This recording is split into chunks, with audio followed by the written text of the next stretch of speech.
Hello and welcome to another episode of Cardiff Central. As always, it's me, Harley, in the hot seat. I am joined by Dan. Dan, how are you feeling now we've finished the regular season? Yeah, I'm a bit disappointed actually after whinging how long the run-in was for 6 months. I'm already missing rugby, but it is nice to have a bit of a break, I think. Yeah, absolutely. I said it's what. Yeah, it feels like this week, other than the announcement on Monday, which I'm sure we'll get into later. It feels quite flat not having anything to get revved up for. Maybe Yeah, maybe we need the EDC to start now. Just get us through the summer. could do that. Or some signings. No, hint, hint, Cardiff Rugby. A couple of signings still to go. No, like they'll announce more whilst we're on air. Um, So very like bit of news. Very like news wise, we've got a load out and a load in. So do you want to do the the senior side levers or the rags incoming first? We'll start with the levers. There wasn't a huge amount, I don't think, that we didn't know about in there. That obviously it. I think probably the big thing is who it didn't include in terms of there was no sign of Ray Lilo in it, and there was no sign of him receiving any sort of award or anything at the official club awards on the weekend where they honoured a few players who were heading out the door. The suggestion is he has signed a new 1 year deal, which is, I think, a smart move for the club to keep that experience around, and somebody, I think, at Ray, who probably isn't going to be on huge money at this point of his career and isn't expecting to play every week. He's going to still be Mr. Dependable when called on. But the list that they did announce, Arwell Robson is heading off to Chambry in the National. I think we knew that already. Matt Aubrey is confirmed as leaving. Didn't really see a huge amount of him, Good riddance. injuries and stuff. Yeah, probably not the end of the world, that. The two Dragons loans lads Max Clark and Gonzalo Bertranu. Whether particularly Bertranu is a goodbye for now or not remains to be seen. But they're heading back. We knew about Kieran Parker retiring, Shane Lewis Hughes going to the Dragons, Owen Lane heading for Valence Romans, I think it was, in the Pro Something like that, yeah. D2. Obviously the bigger names as well, Thomas off to Gloucester and Rhys Carey back to Saracens, Ellis and Josh retiring. I think probably the three that we half knew but we're waiting for confirmation on. Lopeti Tamani is heading out, and from what I understand, his sort of 30-minute cameo on Saturday was a bit of popping him in the shop window because he hasn't got anywhere signed up yet. But I think the family are heading back to Australia. Alid Summerhill, we half knew from his putting his highlights out, but I don't think he's got anything sorted yet. So he would be an asset to most clubs, I think, if they were to pick him up. And then the big one was the confirmation that Willis Alaholo is actually leaving this time after a sort of willy won'ty summer last summer. But what a top bloke, top player. I think he's sort of run out of superlatives for the legend he is as a player and a man. But sad to see him go. I think the family are heading back to New Zealand, so hopefully, at the very least, he picks up something in the provincial competition at the end of the summer, and maybe works his way into a wider Super Rugby squad. Because you've got to think that experience would be good for some of the younger New Zealand centres coming through. But yeah, sad to see him go, but wish him all the best. And if he did, yeah, absolutely, all the best with this. But if he doesn't make Super Rugby, I reckon Dallas Jackals could do with some magic in the centres. Yeah, nice little trip out to America for the girls. I'm sure they'll enjoy a couple Yeah, of months out there. couple of nice barbecues out in Texas. Yeah. So of that list, who do you think we're going to miss most this season? I mean, I feel it's a bit harsh to single out any one person, Yeah, I think but obviously, like experience wise, you look at Turnbull and Jenkins, but I think in terms of you know playing wise, Thomas Williams is the obvious answer there. Like we'll get on to Ellis Bevan a bit later after some of his news this week, but for whoever comes in, whether it's Bevan or Ali Davis or somebody from South Africa, you know, I don't know if I'd go as far to say as Thomas is a generational talent as such, but I mean, he's an elite level player, and as he hasn't always had the recognition with Wales on that front. But I think particularly over the last 12 months, he's starting like proper nailed down that first choice international spot now. I think he is more than in contention to tour with the Lions next year if he has a good season again next season with Gloucester and Wales. So he's a huge miss, but maybe as much of a miss, I think, is probably Reece Carey. He's our top scorer this season. He's that carrying ability. Yeah, his scrummaging, it's not as weak as it once was, and but he's not top level scrummager, but just that work around the park, how we use him as effectively our main ball carrier, how he can open up other players then carrying in the wider channels, and then the way we use him off the top of lineouts and stuff to score when we're in the red zone. That's going to be a big miss next season, not having that go-to option to get us over the try line. So I think those two in particular stand out as massive losses for me. I think as well as Tamani, I know he hasn't played that much this season for injuries or whatever, but again, a very good, reliable source of go forward. Yeah, somebody asked me if he'd been a success or not, and I was finding it quite difficult to answer to a degree. I think the answer is he's not been a massive success and stuff because of the injuries, but he's not been not a success either. When he's played, he's been really important for us, actually. But yeah, just as I said, just hasn't played enough this season quite. For me, I feel like he's not quite in the sort of, in terms of non-Welsh qualified signings, he's not up there with the Lilos, the Ollie Robinsons, the Nick Williams. But I would say he's in the sort of like the what's the name? The American 8 we signed to sort of take pressure off. Yeah, he's not Cam Sam Dolan Manoa. Yeah, he's not Sam. Definitely not Sam Manoa. The other player, I always thought Manoa Vosawai wasn't quite as good as he could have been, as well as another one. But yeah, it's not one of No, he's. I've always felt that he's been committed to it, and that the injuries. It's not like he's sort of half-assed it with the injuries. He has legitimately been injured, and he's played on at times when he's obviously been carrying knocks. He's in the latter stages of a very physical career, been there and done it at the highest level. But yeah, I think it's probably right to see him move on. But it was a good move at the time to bring him in, and particularly in that first season where he played a lot at second row, I think it stabilised our scrum in particular, to not take it to the top of the league, but it went from being a liability to being something which we were just able to deal with. Yeah. Funny to say about our scrum and not being top of the league. We are actually we're second in the league behind the Lions in terms of scrum. What's that based on? So give me two if you fill in. I'll get the things up. But I think it's mostly about scrum win percentage. So just keeping the ball secure. I would say, because I think it's probably weighted highly towards that. To my mind, the top should be the team that wins the most scrum penalties, probably. I know the URC stats, the way they sort of the weightings they give to certain elements, like when they do the defensive rankings, is not always agreed with by the clubs. For example, at one point a couple of years ago, I remember. Well, we're top on that. Are we? Have we won the most scrum penalties?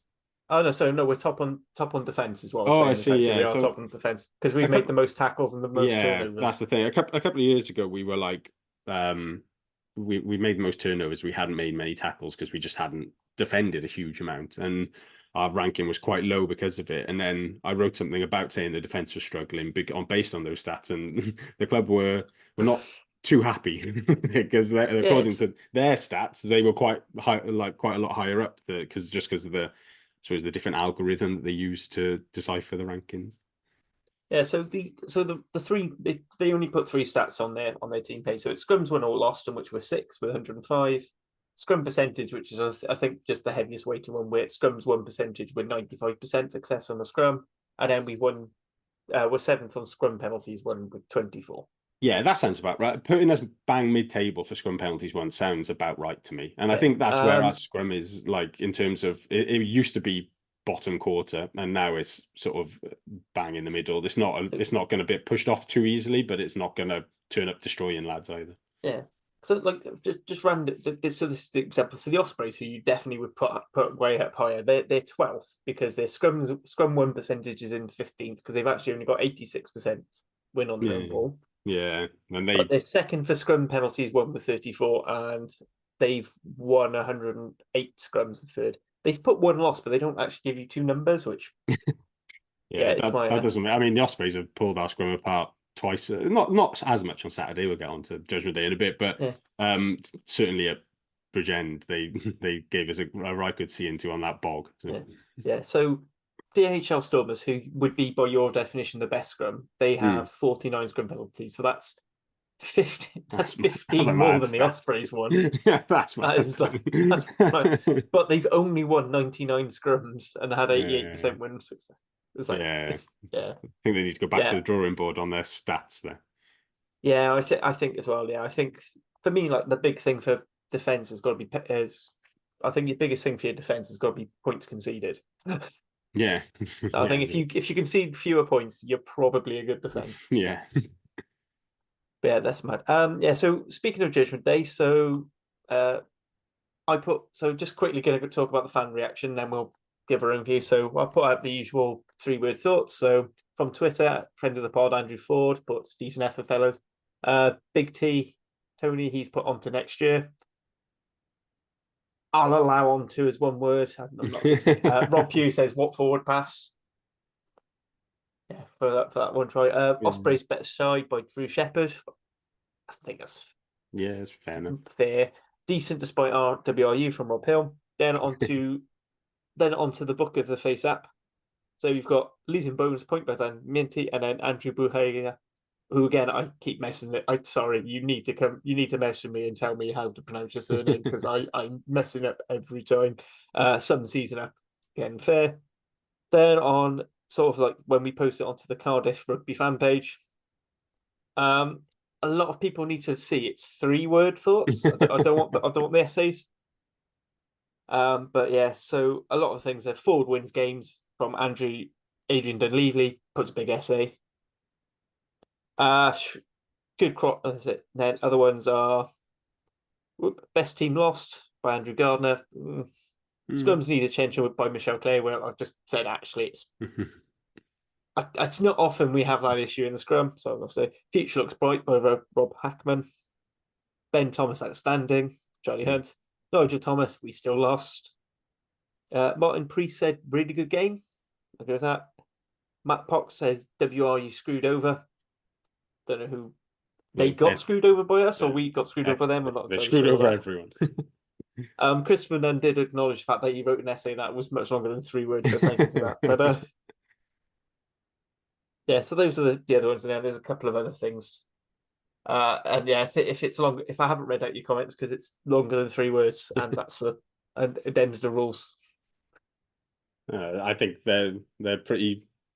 They sum up the mood pretty well, probably at full time there. It was a good game, just on a general level. I thought, like, if you're a neutral, you probably really enjoyed that one.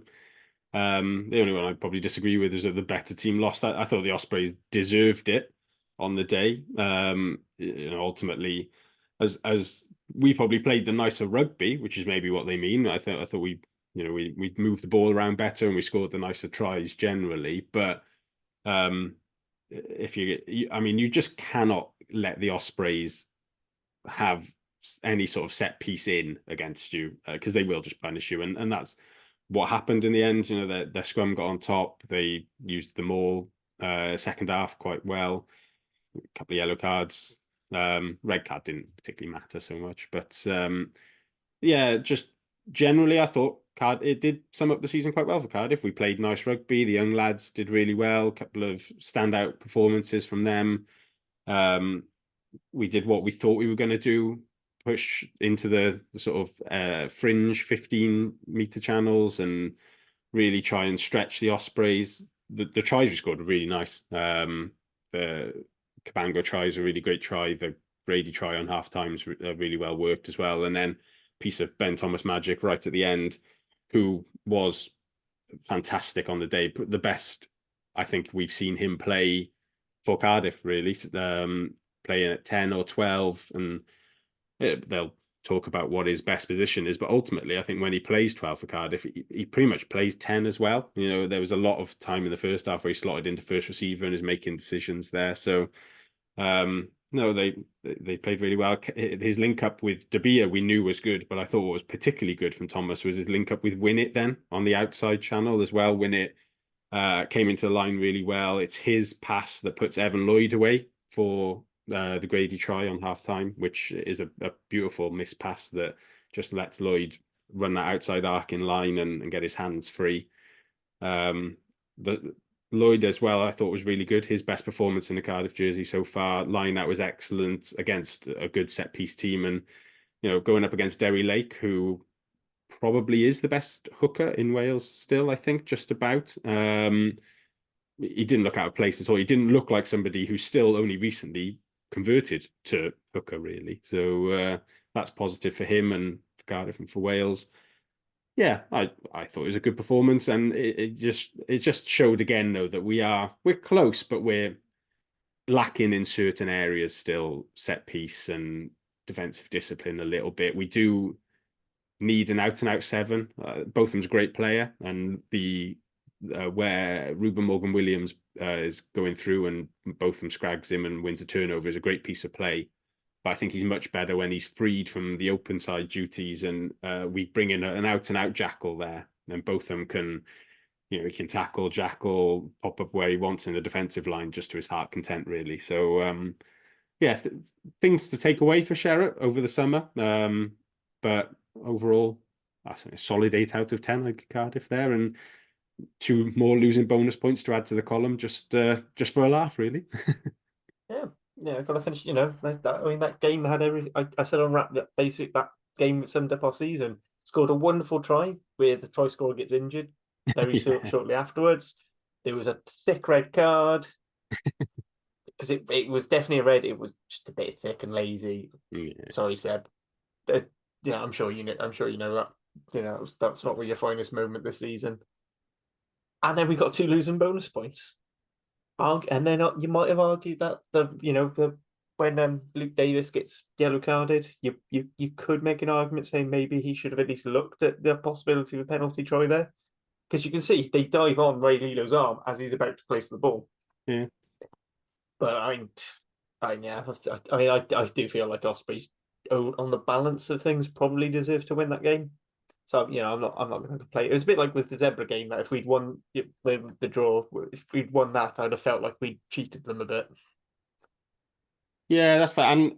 And I do think it does sum up the season, but it also like we'll review the season a bit more in depth in next week or in the coming weeks. But I think if you reviewed that performance on Saturday versus the game against Zebra early on or the home game against Benetton, we're a much better side now than we were then. I mean, if we had played those games in reverse order, we'd have been battered by the Ospreys first up in the start of the season. But I think we'd have cruised past a Zebra or a Benetton even at home on Saturday. There, teams who, Benetton is a bit more our style of play, isn't as upfront physical as some teams are. I think we'd have maybe cruised past is over exaggerating it slightly, but if we played like that against Benetton, I'd have backed us to win at home on the day. So that is where the measure of success of this season is going to come from. Is, are we a better team now than the start of the year? And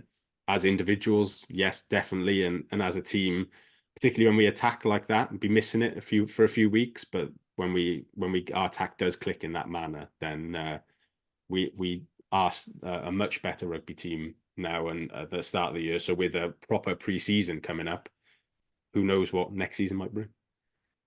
Yeah, I think about that. I said so. A couple of boys in the Wrap, and I quite agree. We reckon that was the best Welsh derby for many, many years. Or do you think? Yeah. So I mean, certainly involving Cardiff, I tend not to retain much about the Welsh derbies, but I can't think of many better involving Cardiff in the last couple of years. With the Scarlets, we've tended to either batter them or they've battered us. Is how it's gone recently, and the games against the Dragons are never massively competitive these days. Or if they are close, it's because they've been turgid affairs rather than because they've been entertaining. So no, I have to say I look forward to our games against the Ospreys more than most of the others. Like maybe we've got a greater rivalry against Dragons because they're near neighbours, or Scarlets because there's the history there. But I think just on sort of performance in the post 2003 era, and there's an element to the Cardiff Swansea thing there as well, that our games against the Ospreys are the ones that are certainly the most competitive, and that I think bring the best out of both teams, because it is such a clash of styles there. Whereas it's a little bit less of that against the other two sides. But yeah, from a tactical perspective, they are very interesting. And when both sides are playing well, you can produce a game like that. Yeah, absolutely. I said I think for Clash of Styles, I thought a lot of players stood up. Particularly on like the Osprey side, I thought Dean Durrati again was excellent. Moore Williams, I still think is the second best. He was probably the second best 9 this season after Thomas when Thomas was fit. But we'll go on to those. Yeah, we can sleep into those when we talk about Wales squad. But before we go for the Wales squad, it's my pleasure to announce that the votes have been counted and verified. We have the Cardiff Rugby Awards come up, and they have been sponsored by Manscaped, who have very kindly given all of us as the Rat family some nice gear, including the Manscaped the Manscaped Performance Package 5 Ultra, and the some very, very nice bits of kit. Unfortunately, I haven't had a chance to use them yet, so I'll give you more of a review on them there. But the blurb that they've sent us is it's smooth sack summer. It's officially upon us. When you're playing in the summer sun, make sure you're groomed from pubes to bum. Thanks to our friends at Manscaped, you can make your season your smoothest yet. The Performance Package 5.0 Ultra is the ultimate bundle to keep your boys downstairs cool or looking hot. Join 10 million men worldwide who trust Manscaped with our exclusive offer, where you can get 20% off plus free shipping when you go to manscaped.com and use the code RugbyBalls. So RUGBYBALLS. And that's 20% off, and you get free shipping. So have a look. I'm very excited. I think I'm going to be using this to get the Weed Whacker, which is the nose hair trimmer, because it's the only place where hair seems to grow on me, because I can't do facial hair. It's just all nasal. I'm sorry for that horrid image, people, but that's a bit of the peek behind the curtain. That whole blurb just creates lots of images. But that's a good offer if people want to get on it. It's certainly one to jump on if you've been thinking about it for a while. Yeah, absolutely. I know. So obviously James from the Ospreys pod and Carwyn from the Scarlets and Pod Cymru, they've both been very excited and found it really easy to use. Hugh again, Catboy from Scarlet's Fever, he got a set via Pirate Rugby, and they've been flogging that because they've enjoyed it very well. I've seen all the kit. It's lovely, really sturdy built, water resistant, so you can take it in the shower. They say taking it down the beach. I personally I wouldn't go and start trimming my armpits in the middle of the sea, but each their own. Like so you can tell in skin tone. Make sure you can actually see what you're doing down there. No nick technology, which sort of just reduces the so you're don't have to feel so trepidatious to when you're dealing with your lads. Anyway, so yes, thank you very much for Manscaped for providing us that kit. That once again, the offer code is RugbyBalls for your 20% off and free shipping. So on to the awards.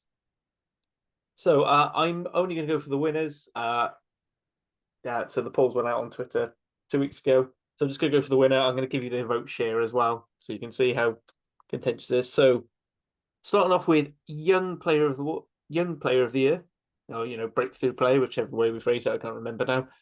I think in surprise to absolutely nobody, this was Josh Turnbull. No, it was Cam Winnett who got 72% of the votes. So congratulations, Cam. I have nothing to give you. If you get in contact, I'll get you I'll buy you some Manscaped merch or something. I don't know. You can have a Manscaped code for Rugby Balls for 20%. There we go, sorted. Then so best team performance. So this was a little bit closer, but the one that came out on top was the Boxing Day game against the Dragons, which took 36% of the votes, which is a bit like how a Tory party will win in the election. How a Tory party would win an election. I don't think it'll win this one. The club's unsung hero, despite what I thought was excellent suggestion of Scott Andrews, this has gone to our wonderful captain Liam Belcher with 64% of the vote. Congratulations, Belcher, for that. Player of the year. Yeah, player of the year, signing of the season. Both gone to Tina Stabir, and basically just hands down. Going from two absolute excellent tens in Priestland and Jared, going down to thinking, oh shit, we're gonna have to start an 18-year-old. Tina's coming in as proper saved her asses this season. And I know I've complained about your kicking, place kicking. Please don't take it personally. I just like goal kickers. But thank you, because your play and running the game has been excellent, and the way you've implemented the kicking game strategy has actually been a big part of why we've been so good this season. So thank you, Tinas. Try of the season is a bit of a 50-50. So we've got two tries on 34% of the vote, so they both garnered a third of the vote each. We've got Kieran Azarati versus the Dragons and Thomas Young versus Quins.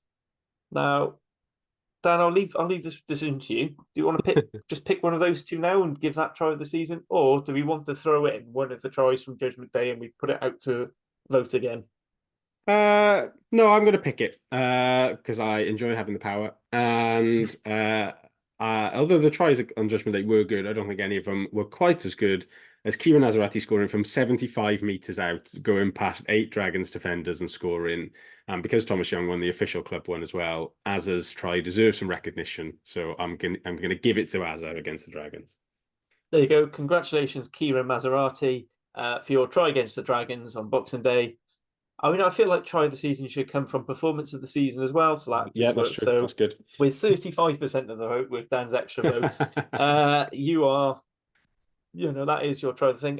Congratulations to all our winners. Again, if any of the players want to get in touch and want something, I'm sure as a thing, we'll come up with some prize or another. It might just be a pint in the clubhouse next time we see you, depending on how close to the end of how close to payday it is.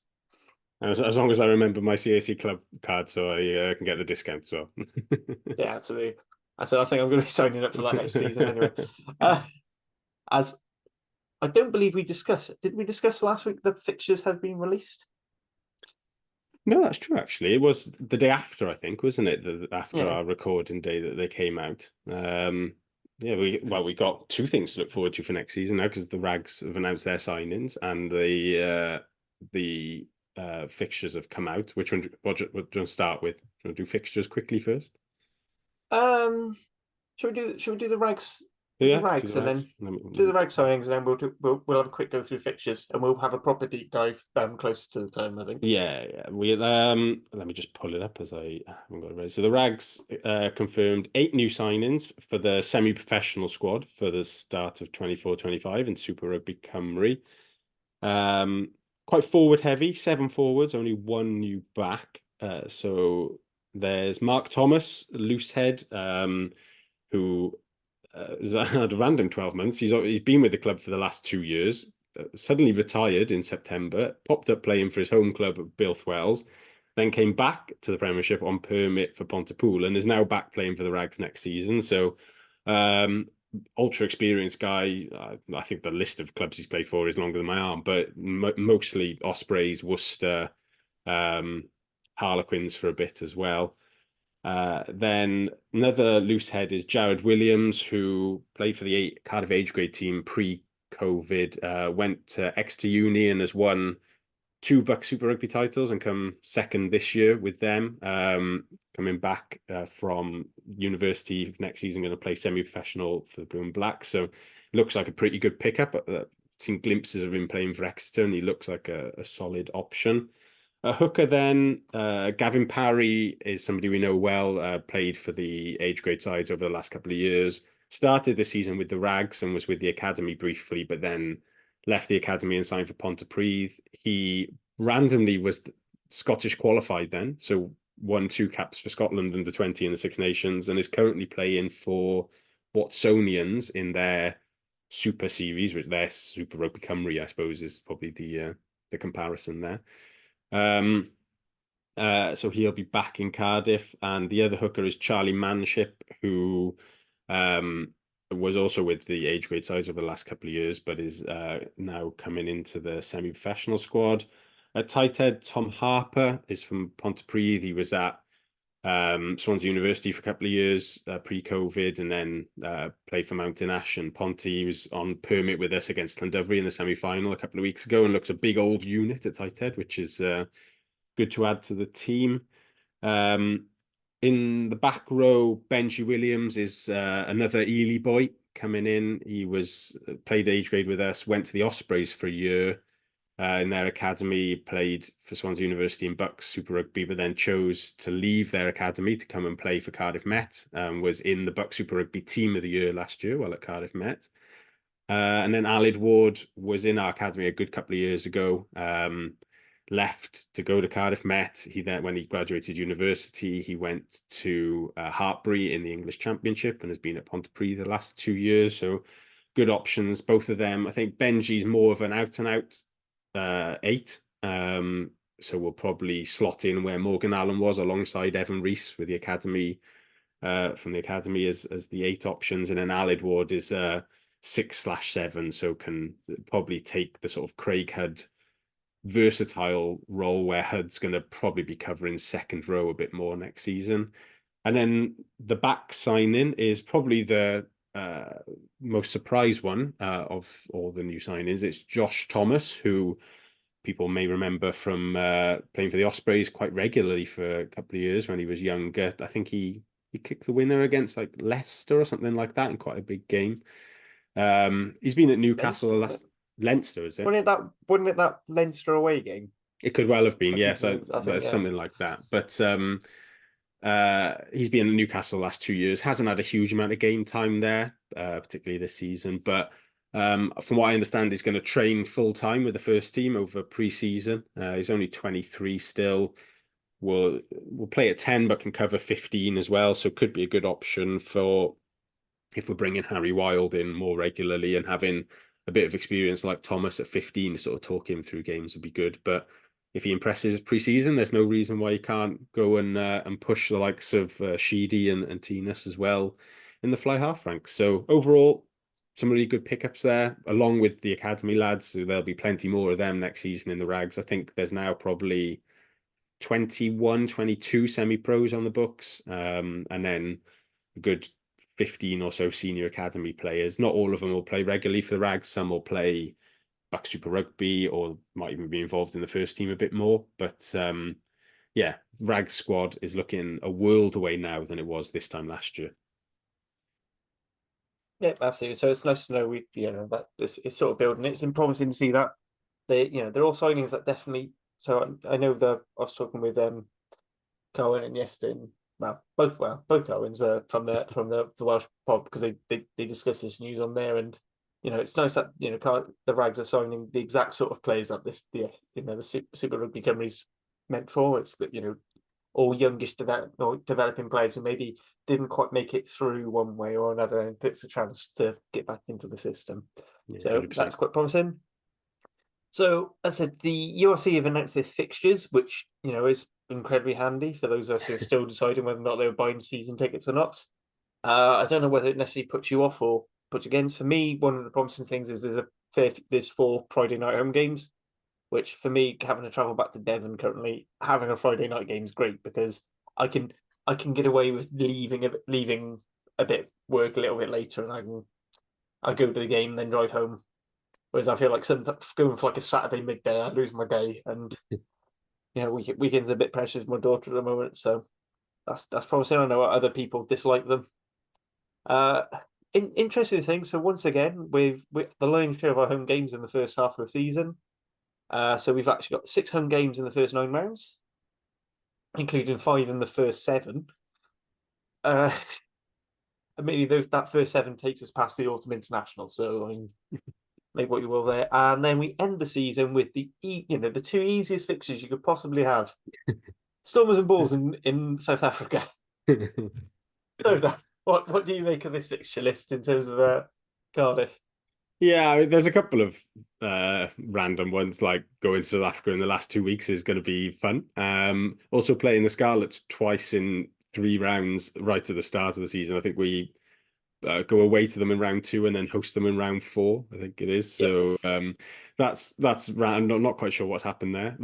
But all in all, I think it works quite well. It's quite similar to this season as well, in the sense that it on paper at least, it's an easier first half of the season before a more difficult second half of the season. I can't remember exactly what it was, but Russ Petty on Twitter, if anyone follows him, does a lot of data and stat stuff.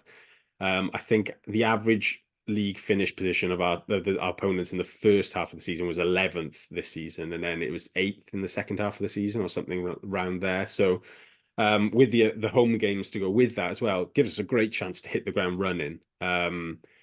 Zebra home first up. If you bag a win there, going into playing the Scarlets twice, Welsh derbies, anything can happen. Hosting some South Africans in that run as well. There's opportunities there for a couple of statement wins before the Six Nations, really, I suppose, is where you would count the sort of end of that first block, because it'll go, even though the Autumn International's there, it'll go pretty much straight through to the end of Jan. And then it gets more difficult. I think it's both Irish teams away during the Six Nations, Connacht and Leinster on the fallow weeks. Got to play, I think is it the Sharks home and the Lions home are either side of the Six Nations as well, where we Yep, probably unlikely to have our internationals there, which is a particularly that Lions game. You kind of think, oh, that's something we might have fancied, but that's a sticky one. yeah.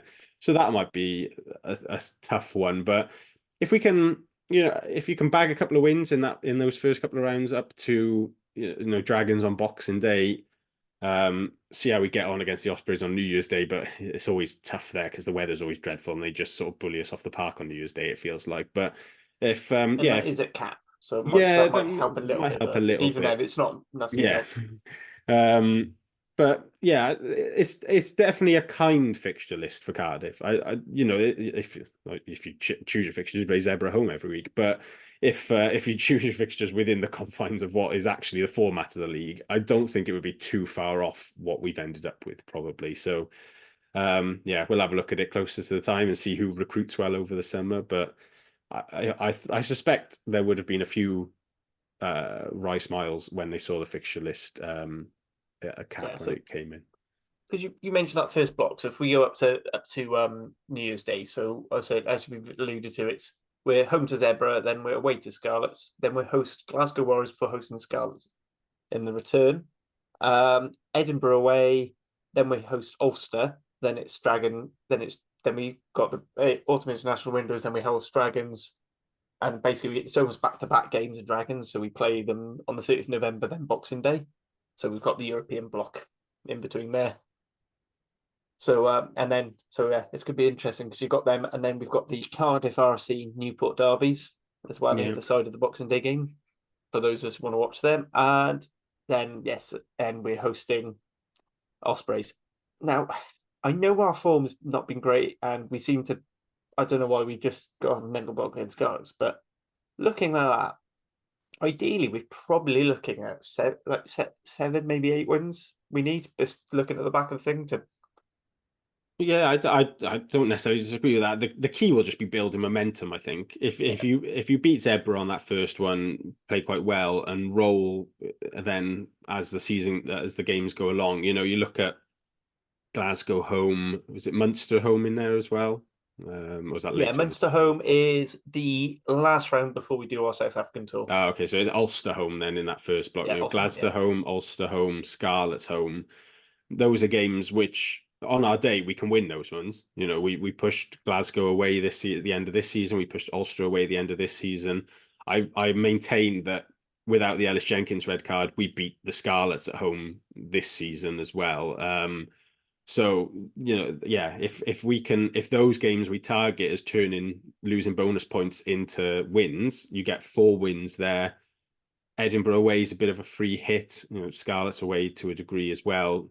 We can keep our winning run up against the Dragons. Yeah, there's, especially if you get 2 kindish European fixtures as well against, I don't know, a French side who's not particularly interested in Newcastle or something like that in the Challenge Cup, then you've got a chance to real build some momentum through to that peak, and then hopefully for that Ospreys New Year's Day game.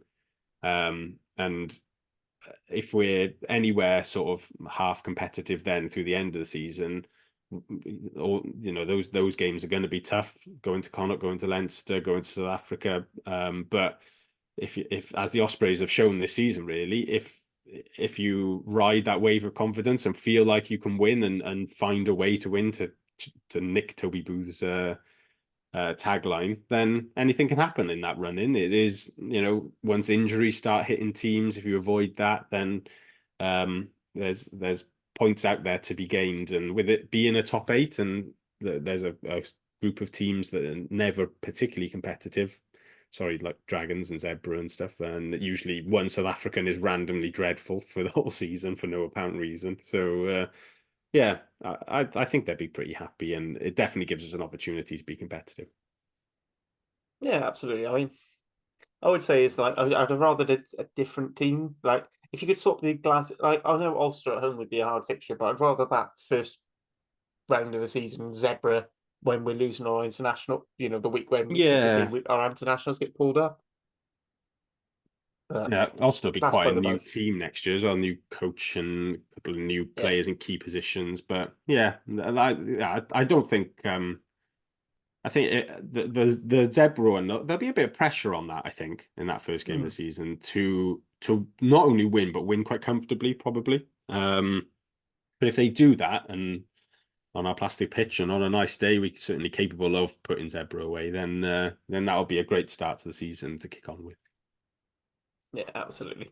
Right, so I think as the blue and black jersey is put away for the summer, it's time to think about the red one. Uh, or green or black or teal, whatever random color they're going to end up throwing for the what will probably be on the Reds for the Reds game. And would this game fall under the new colorblind rules for the South Africa game? I don't really know what they are, to be honest. But well, you can't play red and green against each other. Is that what it is? Yes, basically, yes. All there is. So, like, one team would have to use an alternate, which is why I think Wales very helpfully had an alternate kit of green in the last few years. Yeah, I don't know actually, because it's pre-July, isn't it? Which is it's usually the end of June. They bring new stuff in, but to be honest, I don't know why they've put a thing saying it has to be done by a certain date. If it's causing people problems, why not just change it straight away? It can't be that harsh. I think the problem at the moment is very helpfully. I said Ireland's kit is just a very pale green, and then their alternate kit is just a very dark. It's almost a dark green, and then Wales have gone from red to green, so it's a bit of a pain that way. They should just do what they did back in when it was black and white TV, and they just have to have different coloured shorts. Yeah.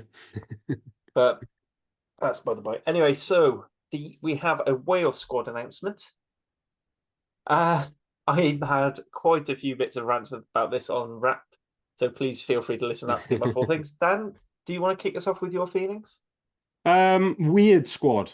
Just generally, to be honest, like not in terms of like there are some quite like debatable player selections, but just in terms of like the balance of the squad is really weird. I know that there's issues around the South Africa games out to the window, so you can't pick the England and the French-based players. Then there's if the Ospreys do manage to get to the final, they're going to be unavailable as well. So there's lots of different things to keep in mind, but he's picked 4 hookers, 5 tight heads, 3 recognized full backs, really, with a couple of more than able to cover there. And then like 110 and just 5 out and out back rowers and 3 loose heads. And you sort of like, what's he thinking here? It's not like a training thing, because you got if that full squad is there, you've got 5 tight heads against 3 loose heads. So 5 tight heads are twiddling their thumbs, or you're doing scrum practice. So yeah, that was odd. And that leads into then the players who have missed out, because there's a few players who I think will be desperately disappointed. Obviously, Morgan Morris again. Ruben Morgan Williams, as you said earlier, would have fancied it. Johan Lloyd's probably quite disappointed that he hasn't got a slot in there. From a Cardiff point of view, I think James Botham will be disappointed not to be in there. I put Theo Cabango in there. Obviously, we don't know exactly how bad his injury is at the moment. There were some comments about that, but I'll get on to them Okay. once you finish. But Yeah, I think uh, generally there is a making of a 23 in there, particularly looking at the Australia game, or the two tests against Australia. There is possibility for an exciting 23 to emerge from the selection. From a Cardiff point of view, great Ben Thomas is in there, thoroughly deserved. Hopefully he'll get a real chance to show what he can do. It looks like the 22 jersey is probably going to be his pretty much this summer as a 10, a 12, and a 15. But he looks like to me he's gone as the second choice 10 as well as battling for the 12 jersey. I think Ellis Bevan is a surprise. It's fair to say. I didn't have him even in my done a little piece for the blog of players in contention. I didn't include him in that. Not to say that he hasn't had a good season as such, but I just thought that he was probably fifth on my list of nines in the Thomas, if he was fit, is up there. Then Gareth Davis and Kieran Hardy are already there. And then if Thomas didn't make it, then Ruben Morgan Williams to me was the obvious next choice nine. I think Bevan has had a good season. He probably doesn't get many of the plaudits a little bit because he's in Thomas's shadow, which is going to be hard to break out from. He's not Thomas. Not many players are. Is the truth of the matter. But he's got a very good pass from the base. His left foot kicking game offers something a bit different. He's quite a physical bloke. I thought there was a little moment at the end of the first half against the Ospreys on the weekend where he just had a little snipe from the base of the ruck, goes under Huser, and then gets an offload away for Alan Lawrence to give us some go forward from nothing. I'd like to see a lot more of that from him. I'd like to see him back himself a bit more and challenge around the fringes of the ruck, look to bring forwards off him that way, look to use his own level of physicality because he is, he's a pretty decent sized bloke. He'll knock a few lads out the way, certainly, if they're not expecting it. And obviously the knock on then is that it keeps fringe defenses a bit honest and creates some space out wide. So I don't think he's undeserving of it as such. I just fancied there was maybe more deserving nines than him. But the other Cardiff players relatively expected. Doma and Azza, Evan Lloyd back in there. I think it's good for him to have a bit of continuity there. Mac Martin is like I wouldn't have dropped him for Morgan Morris. If Morgan Morris was in there, I'd have dropped one of the tight heads and just added an extra back rower. Personally, I think Mac is going to benefit a lot as well from still being in and around the squad. Mason Grady, no brainer. Cam Winnett, a no brainer. And then Jacob Beetham gets in as well, who is in the shadow of Winnett a little bit now, probably. But I think he's going to be a player that Gatland's going to like as a physical guy, good kicker out of hand and off the tee, good defensive positioning, particularly. So overall, it's an oddly built squad. A 23 can be salvaged from it, but I think just to touch on Morris as he is the main talking point. I mentioned last week on the pod, I think I said, where he has been a YouTube player for me at times in the last 2 to 3 years, and that it's very highlight driven versus sort of 80 minutes of production. And Toby Booth spoke well about it on the Scrum 5 podcast last week, where he said, he wins Players Player of the Season quite a lot because they remember those moments of tries being scored and big carries, but it's not, you don't remember so much about some of the unseen work throughout the season. This season now, he has worked on his defense a lot. He is a much better defender this season. He's become well-rounded on both sides of the ball. He's never going to be a set-piece forward, so there's no point asking him to be that because that's not what he's going to be. You build the rest of the pack around that. But I think the wider point about Morris, whether you agree or disagree or are not as bothered about him being included or not, is that the national team is ultimately a reward for your club form. And that what does that say to other players in Wales if one of these standout players from the best Welsh club team this season is not being rewarded for working on his game and for being consistently good by getting a call up? He's been overlooked again. Then if you're somebody who might fancy you're in that position as well, do you think actually, well, there's no point me staying in Wales, I'll just go and take a contract elsewhere, then I'll head off to England or France, earn a bit of money, because Gatland doesn't reward form. So what's the point of me hanging around? I think that's an extreme case of somebody leaving, but that's what Gatland has to keep in mind, is that there's no harm in rewarding players, and I'd have hoped he'd have learned his lesson from Josh Navidi, really, from years of top regional performances. Maybe he didn't fancy him. He gets a chance, and he's a Test match player, born to be. So yeah, that's my tuppence on Morris. It's not so much a shock from whether you think he's like an obvious Test match player or not. It's just a disappointment in that it's not, his form and his work-ons haven't been rewarded, essentially. I mean, yeah, speaking of form and work on, so two of the best, like, so obviously me and Hugh Griffin did a breakdown of stats and all the different players. Two of the best second rows. So when we were looking at in terms of go forward carrying, which I think Gatland says we need, and in terms of their defensive work, the amount of rucks they hit in the game, less so line out one with the second one, but that's more because of how Scarlet set up their line out. But James Ratty and Morgan Jones from the Ospreys and Scarlets, respectively, are far and away ahead of pretty much any of the other locks and thing. And they have not, neither of those have been selected for someone who is playing 4th division Japanese rugby. Now, I made a huge rant on what a despicable human being I think Hill is. You've done an excellent article on the Cardiff Rugby blog of that. But I mean, just speaking of like thinking, well, I've been playing out my skin, and someone who no one other than a couple of guys and they're walking their dogs past the pitch will have seen play, is getting in ahead. And you can say all the things about experience, whatever. It's like, well, if you want an experienced player, he's not experienced at international level, but Rory Thornton has been around and done it, and he's had a decent season. I wouldn't say he's ripping up trees, but decent, and he's a good line-out operator. Which, with no Adam Beard, we are missing a quality line-out operator. That's beggars belief. As for the tight heads, the reason we've got 5 is because 3 of them are unavailable for the first game. Well, there is that, yeah. Well, then just don't pick one of them. They don't all need to go. I mean, that says to me that when Gatland drops, because he's going to drop 2 from their squad, it's probably going to be a hooker and it's going to be a tight head. And Mark said on the Scott's board, it's probably going to be Harry O'Connor.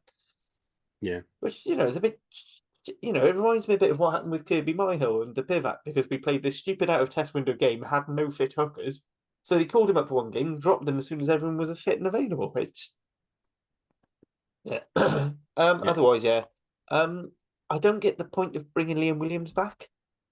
No, I don't. Because for me, if you're going to bring someone back from outside, as fantastic a player as Sanjay is, Cam Winnett was far and away the best thing about Wales and that Six Nations. He was just excellent. And you're not bringing Liam Williams if you're not going to start him. So what you're saying is, cheers, Cam. Yeah, we're getting shot, Jacob Beetham coming in. He's Josh Hathaway. They're basically just so other countries don't cap him, I think, as well as Jacob Beetham. Being seen as the third choice 10 option despite not playing it at all this season. Which, they've gone with physicality on that one, which, all right, fine. Which makes me think at some point he's just going to call Reece Patchell in from the squad just for lols. He's injured though, isn't he? He's come back early from New Zealand. I don't think he's lasted the whole season out there. They've ended up sending I'll be honest, him I do Reece Patchell as my default. He's injured, and then I'm just pleasantly surprised when he turns out for a game. So regarding Ellis Bevan, and it also sort of goes into why we haven't got Cabango, but with Ria Dye, basically Gatland said, like for Ellis Bevan for his left foot kicking option, they went, although Thomas would be fit for the Australia team, he wanted players who are going to be fit and available, and that's why Cabango dropped out. So he might have been fit, but basically Giles has only got in because Cabango's injured, which I think is a bit shit, because I do think Keelan Giles has earned that spot outright, because I think he has been excellent this season. And then you're thinking, well, did we really need 3 out fullbacks? Josh Hathaway, who plays wing and fullback, and his preferred position is fullback, and then you've got Dyer and Giles as your only out and out wingers. Yeah. And I suppose you've got Grady as a wing option as well. It's just bizarre. Yeah, on Williams, I think I could also see a scenario where he starts on the wing against South Africa. That's a point. He has But played an awful lot of just wings. So just from my point of view, I've never liked him on the wing, particularly at test level. He's not got the out and out pace for me. He's not got the footwork to beat anybody. Particularly his counter attacking ability from fullback is that he can pick a gap and he's quite brave. He'll go through somebody. He's got a nice step sort of from a distance out, but in terms of 2-3 yards beating somebody in a phone box, that's not his game at all. He'll be the more physical option, I guess, coming short off tens. But I'm not having, I don't watch a huge amount of the Japanese league, but the clips that I do see, it's sometimes comical when these like massive like South Africans are like barreling through these small Japanese blokes, and it almost looks like man v boys. So Liam Williams is not going to have had that regular like test his body physicality this season. He even got injured out there. He missed a couple of games in the middle of the season. So to then go into a game against, it might be Springbok C, they're still going to be massive. Let's be fair. So well, let's be fair. They've got the options to call up the Sharks and the Lions yeah, at the moment, depending on how Stormers and Bulls do. Bulls probably will go. I think they're going to go to the final anyway, so they probably won't be any of the Bulls players. But the problem is the Sharks have a that's most full of the box Springboks. type Yeah. five.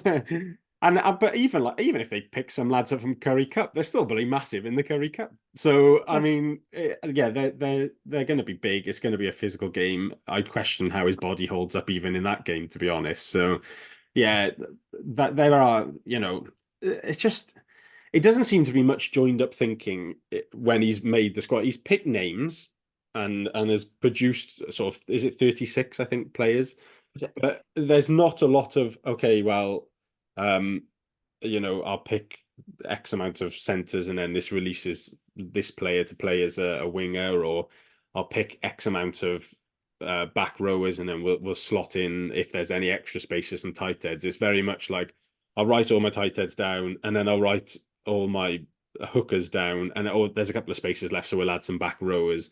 You've only got 110. Oh, Ben Thomas will do it, and Jacob Beetham, that's fine. It's like it doesn't look like in that selection meeting they've gone right. Let's have X amount of players in this position, X amount of players in this position. It's a haphazard. It's almost like they went to Judgment Day. They had a few beers late on the Saturday. They didn't get up until sort of 2-ish on the Sunday.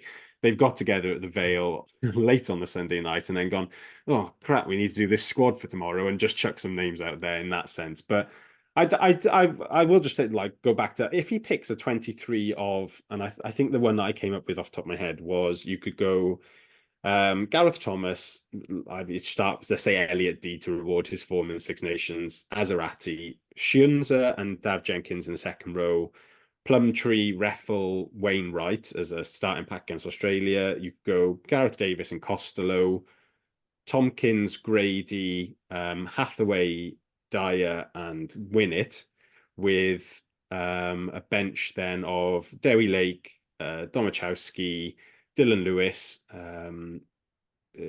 Ben Carter, second row cover, Jack Morgan, back row cover, Kieran Hardy, Ben Thomas, and then say Keelan Giles as your outside back. That's not a bad 23 to play the Wallabies. That I don't think. Is it good enough to win? Yes, potentially as individuals, they'd have to click as a team because there's quite a lot of new combinations there. But I could get excited about that 23. Will he end up picking that is the problem? No, I could see Hill being involved quite a lot in Australia, and yeah, I'm not gonna. I've written my piece. I'm not gonna get into that because it will be a whole podcast worth of talking about that for me. But I could see Sanjay being involved quite heavily against Australia if he stays fit. Maybe he can bring in somebody like Henry Thomas back into the 23, who's not particularly young, and I don't know how well he's been doing in the Pro D2, but it's. Is that where he ended up?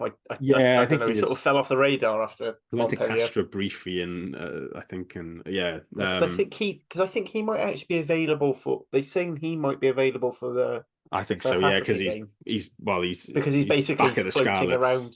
Well, he's back at the Scarlets, but I don't think they've announced it yet. Yeah. and they've probably had PRB permission to select him, even though he hasn't got the right amount of caps because he's signed already with the Scarlets. So, Yeah.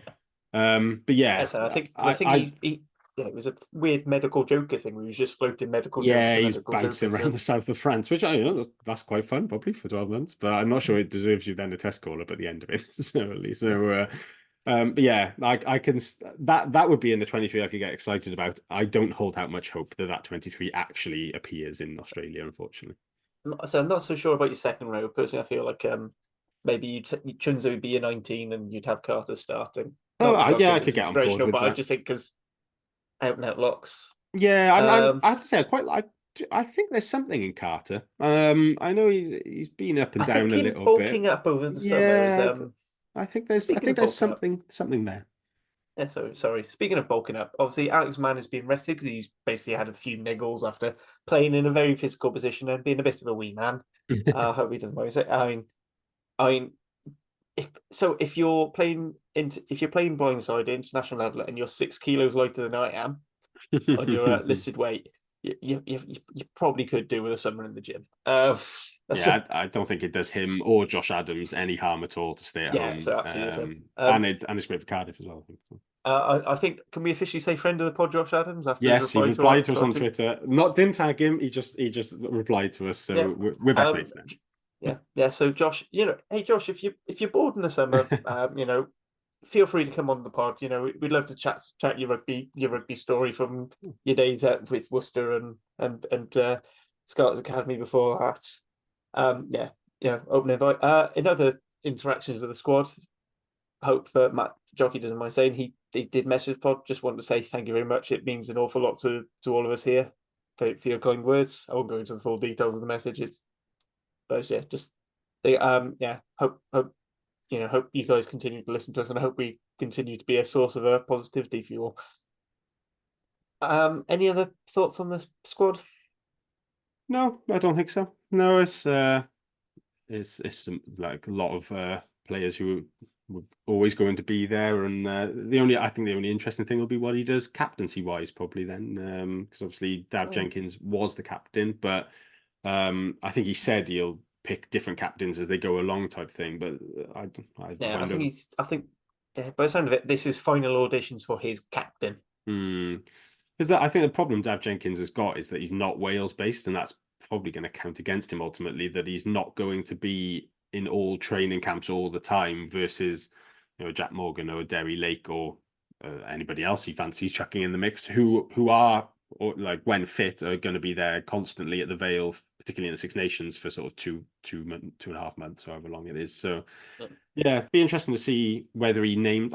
I think he could just go down the route of naming a leadership group, to be honest, and put in Lake and Morgan and Jenkins. Tompkins probably could slot in there as Everyone is a well. captain. Yeah, well, Everyone's captain. Go just the put England route. a leadership group at the top, and then picking one match day voice then as you go, and building it up that way, because we don't have any obvious experience, senior players who are captains, like Alan Wynne, Ken, John Davis. They are obvious captains at the time over the last few years, but we're lacking in that, where we've just skipped a massive generation of players essentially from the golden era to now. There's not many in that middle band who are obvious captain materials. But I wonder if maybe say against the Queensland game, a Queensland Reds game, if Ben Thomas might even fancy a little dig at the captaincy there. He's been quite good for us when he's taken the armbands. Weirdly, the Queensland Red game is probably the one I'm most interested in because I think that's when you are going to see. I reckon that's probably when you're going to get a Matthias start. You might get an Archie Griffin. I think Evan Lloyd. I've got a feeling. I've just got a feeling in me waters. He's probably assuring to start that game. Yeah, Ellis Bevan probably fancied that'll be where he gets to I go. could see it being like Ellis Bevan, Ben Thomas.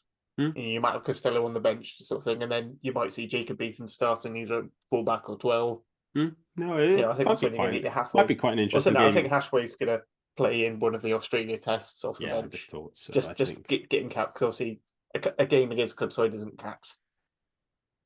Yes, that's true. I imagine. I imagine he'll pick what is quite an interesting team on that one. But my fear, though, is that they'll lose, and that that'll become, it'll be built up into a much bigger thing than it actually is. The result won't matter as such in that game, because it'll be young and inexperienced. But if we do end up losing, then that'll be the Wales Online headlines for a couple of weeks. Yeah. My bigger fear is that someone like a Ben Thomas or Mason Grady is injured, and then Yes, that would also we be start the season without them. catastrophe. Yeah. Which, considering how well it's that midfield, like that the Bevan, De Beer, Thomas, and Grady midfield started to work really well both sides of the ball, and Yeah. I'd like that to continue next season. I believe on that's pretty much all of our.